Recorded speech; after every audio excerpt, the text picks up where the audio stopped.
Hello everyone, welcome back. So up here on just the profile page where we last left off, so if you click on let's write some code, we'll be brought to our main page where we can edit HTML, CSS, and JavaScript. Let's give that a minute to load. And we can just skip this tour for now. If you want, you can press let's go and it'll give you a quick overview of the CodePen interface as well. But I'm just going to click this for now to skip this. And then we're left with this. So the first thing I'm going to do is actually change our view. So if you go into change view, you have a few options here. So I'm going to click this just to put all this on the right side of the screen for us. And cover it up. So this is where we'll be writing most of our code and spending most of our time. So I already introduced this change view button for you, which just changes the view for you. In the settings here is where we can add some HTML preprocessors if we want. So we won't be using these right now. We can also add classes to the HTML tag or stuff to the head tag if we want as well. But you can click this little question mark here beside these sections if you want to read more about them. I'll give you some more information there. Similarly with the CSS tab here and the JavaScript tags, we can add style sheets and libraries to our pen.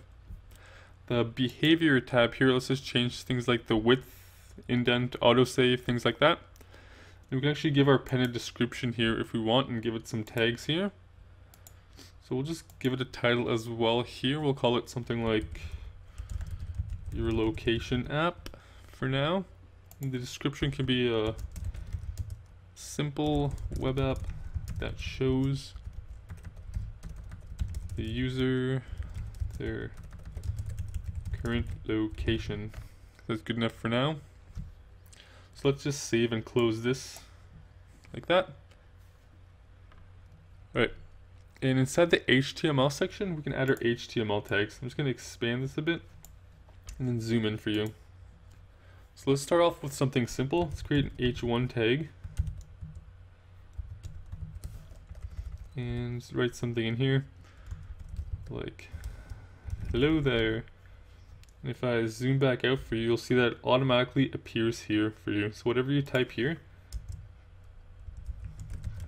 gets automatically updated and rendered on the view right here on the left. I'm just going to delete that for now. So here below it we can also add CSS. So we can style our h1 tag. Let's give it a color of blue and you'll see that automatically got updated. Let's just spice this up a bit. Let's put a span tag around this there text that we have.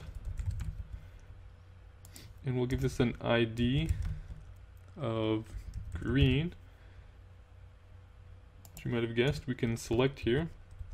Select that green tag and make that green color. So just give it a moment to update. And we're not seeing an update. And that's because I made a mistake here. So span ID equals green. There we go. Sorry about that typo. So we're just giving this span an ID of green. Then we're targeting that in our CSS, changing the color to green, and now it's updated here in the main display as well. Then underneath the HTML and CSS, we also have a little tab here for JavaScript. So let me just hide the rest of those there and expand this JavaScript section.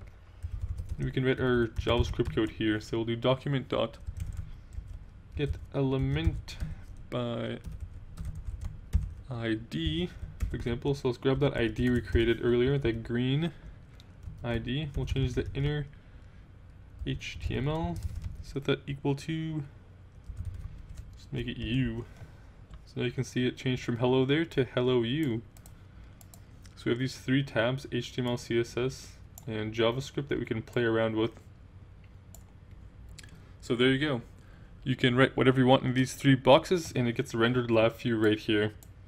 And don't worry if you don't understand any of this code or any of this HTML or CSS that I'm writing. As we're working through the project, I'll provide detailed descriptions and information about what everything means. So I'll see you in the next lecture.